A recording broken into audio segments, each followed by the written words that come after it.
আমৃত্যু ভালোবাসি তোকে লেখনীতে সালমা চৌধুরী পর্ব ৩২-এর প্রথম অংশ। অনেক ভেবেচিন্তে মেঘ একটা প্ল্যান করেছে। আবির ভাইয়ের জন্মদিনের সেই দিন আবির ভাইকে নিজের ভালোবাসার কথা বলবে। হ্যাঁ, হোক বা না, সে এই লুকোচুরির সমাধান চাই। অষ্টাদশী যতটা উত্তেজিত ঠিক ততটাই আতঙ্কিত। মনটা শুধু কু গাইছে। সকাল থেকে সন্ধ্যা কে কম করে হলেও ১০০ বার কল করেছে। মেঘ বিশাল এক লিস্ট তৈরি করেছে, কিন্তু শপিং করতে সে যাবে কিভাবে? গতকালই রেজাল্ট দিল। এই অবস্থায় শপিংয়ে যাবে বললে আব্বু কী করবে আল্লাহ জানেন। আলী আহমদ খান আর মালিহা খান সকাল থেকে বেশ কয়েকবার মেঘকে বুঝিয়ে গেছেন, কিন্তু সেসব শুধুই পড়াশোনা নিয়ে। শপিংয়ে যেতে দিবে কি না, আবার যেতে দিলেও যদি আম্মু বা বড় আম্মু সঙ্গে যায় তাহলে তো আবির ভাইয়ের জন্য কিছুই নিতে পারবে না সে। বিকেলের দিকে আবারও বন্যাকে কল দিয়েছে মেঘ। আমি কি করব বল না প্লিজ। বন্যা, তোকে তো বললাম তুই বাসা থেকে বের হলে আমায় জানাইস, আমি শপিংয়ে যাব তোর সাথে, কিন্তু বাসায় বসে থেকে কি করব করিস না। মেঘ, বাসা থেকেই তো বের হতে পারবো না। বন্যা, তাহলে একটাই উপায় আছে, অনলাইনে অর্ডার করতে পারিস। মেঘ, সেটা কিভাবে করে? আমি তো কখনো করিনি। বন্যা, আমিও করিনি, কিন্তু আপু মাঝে মাঝে অনলাইনে কেনাকাটা করে, কিন্তু বিস্তারিত জানি না। মেঘ, এখন কি করব? বন্যা, তোর ভাইকে জিজ্ঞেস করতে পারিস। মেঘ, ভাইয়াকে বলার সাহস নাই আমার। যদি জিজ্ঞেস করে কি আনবো বা বলে আমি এনে দেই তখন? বন্যা চিন্তিত স্বরে বলল, সেটাও হতে পারে, কিন্তু কিছু করার নেই। বের হতে যেহেতু পারবি না তাহলে রিস্ক তো নিতেই হবে, আর না হয় বাদ দে। মেঘ ফুঁস করে শ্বাস ছেড়ে বলল, বাদ দিতে পারবো না, আমার জানতেই হবে উনি কাকে ভালোবাসেন।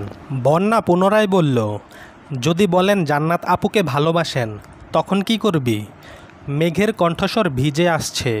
ভেজা কণ্ঠে বলল, তাহলে আমু এই বাড়ি ছেড়ে চলে যাব। যে বিশ্ববিদ্যালয়ে ভর্তি হব সেখানেই হোস্টেলে চলে যাব, আর বাসায় ফিরব না। চোখের আড়াল হলে ধীরে ধীরে হয়তো আবির ভাই মনের আড়ালেও হয়ে যাবেন। শেষ কথাটুকু বলে কান্না শুরু করে দিয়েছে।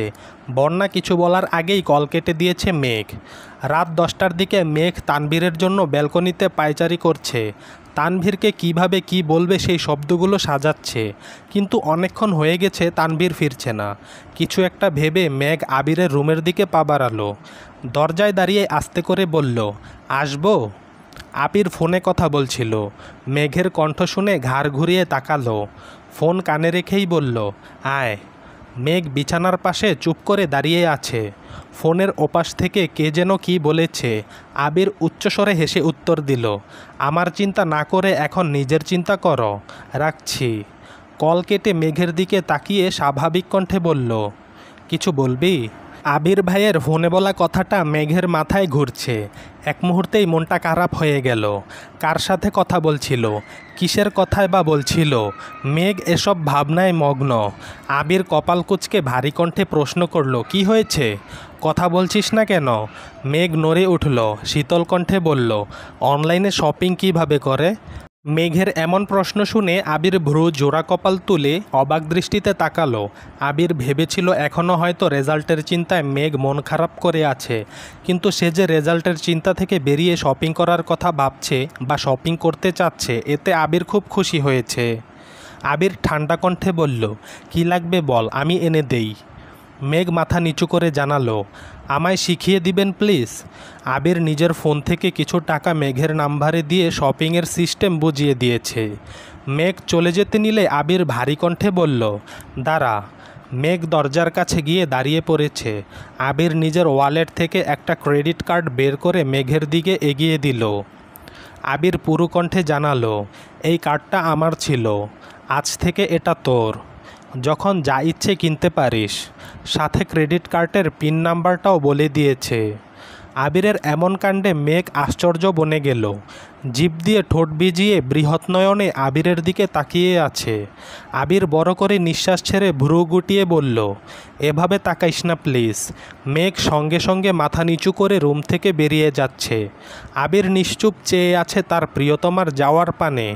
আজ রাত 12টায় আবিরের জন্মদিন। বন্ধুরা আবিরকে আটকে রেখেছে। আবির কখনো জন্মদিন পালন করে না, কিন্তু এত বছর পর বন্ধুর জন্মদিনের সময় বন্ধুকে কাছে পেয়েছে। তাই সবাই মিলে প্ল্যান করেছিল। তানভীরকেও আগে থেকে সব কিছু জানিয়ে রেখেছিল। কাছের 4 বন্ধু আর তানভীর বাদেও আরও 20 জন বন্ধু আসছে। ওদের সাথে তেমন দেখা সাক্ষাৎ হয় না। আবিরের জন্মদিন উপলক্ষে সবগুলো প্ল্যান করেই আসছে। বিশাল বড় কেক, সাথে গিফট, পার্টি স্প্রে সব নিয়ে আসছে। 12টা পর্যন্ত অপেক্ষা করা সম্ভব না বলে রাত 10টার পরেই কেক কেটে ফেলেছে। বন্ধুদের হইহুল্লোড় শেষে সবাইকে নিয়ে রেস্তোরাঁয় গেছে। খাওয়া দাওয়া শেষে সবাইকে বিদায় দিয়ে আবির আর তানভীর বাসার দিকে চলে আসছে।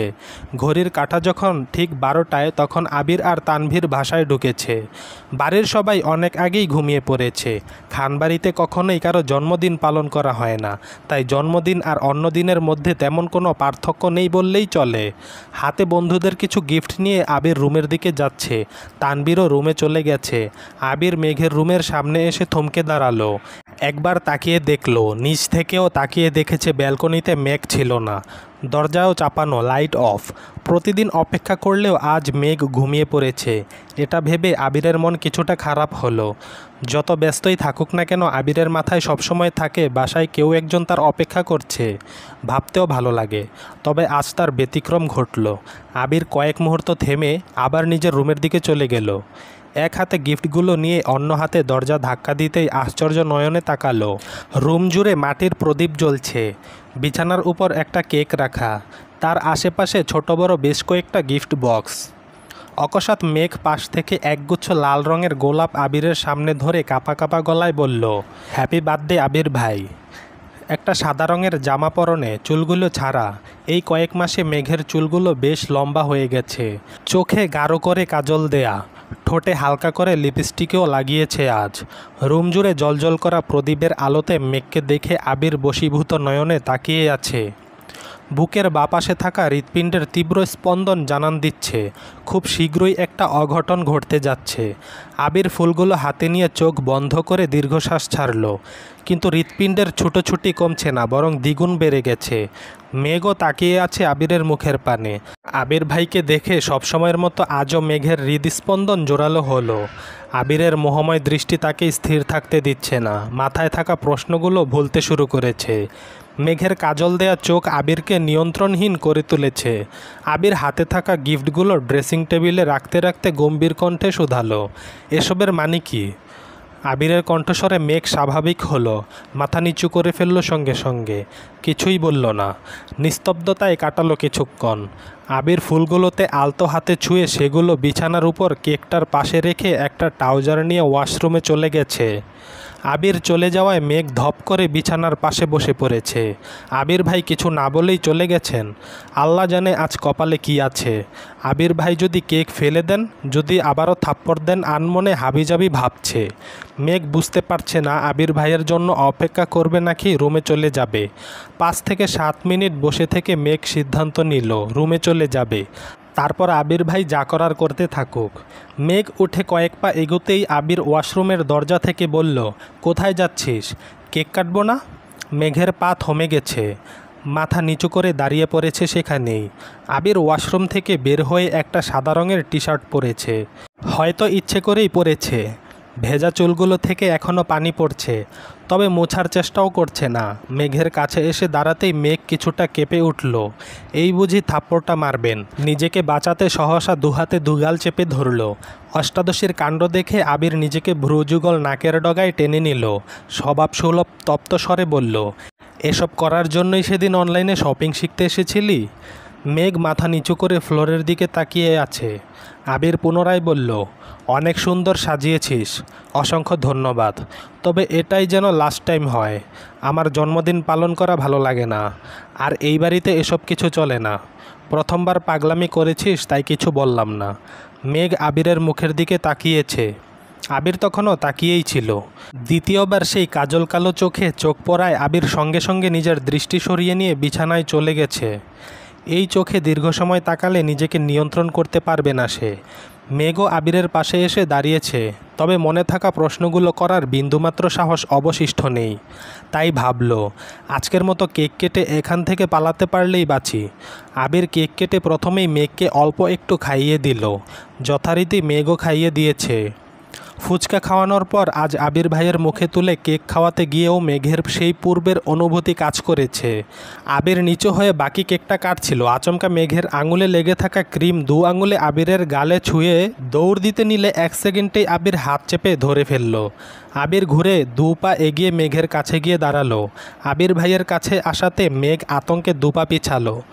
আবিরের হাতে মুঠোয় থাকা নিজের হাতটা ছোঁয়ানোর খুব চেষ্টা করছে, কিন্তু আবির শক্ত হাতে ধরে রেখেছে। আবির 1 পা এগুচ্ছে আর মেঘ 1 পা পিছাচ্ছে। মেঘ কাঁদো কাঁদো কণ্ঠে বলছে, আর জীবনেও এমন করব না, প্লিজ এবারের মতো ছেড়ে দেন। আবির তপ্ত দৃষ্টিতে তাকিয়ে এগিয়ে আসছে। মেঘ পেছাতে গিয়ে অনুভব করলো দেয়ালে পিঠ ঠেকে গেছে তার। আবিরের হাতে থাকা মেঘের হাতটা দেয়ালে চেপে ধরে একটু নিচু করে অপর হাতে ছুঁয়ে দিল অষ্টাদশীর গাল। মেঘ গালে ক্রিম লাগানোর সঙ্গে সঙ্গে আবির কেকের উপর হাত রেখে সবটুকু ক্রিম নিজের হাতে লাগিয়েছিল, সেটাই মেঘের দুগালে লাগিয়ে দিয়েছে।